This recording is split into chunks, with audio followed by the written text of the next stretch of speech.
Olá gente, bom dia. Hoje é domingo. Está um bocado frio, não muito, já teve mais, houve dias que teve mais. Então, já tomamos o pequeno almoço, já tomei um banho, já estou todo fresquinho e quentinho.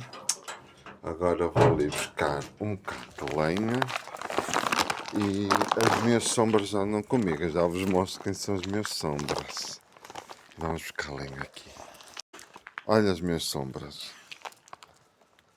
Só me viram vestir o casaco. Ó, e já vieram. Agora vamos buscar aqui um bocado de lenha, destes mais grossos, que é para levar para cima, porque hoje está a fazer um friozinho e está bem uma lareira acesa.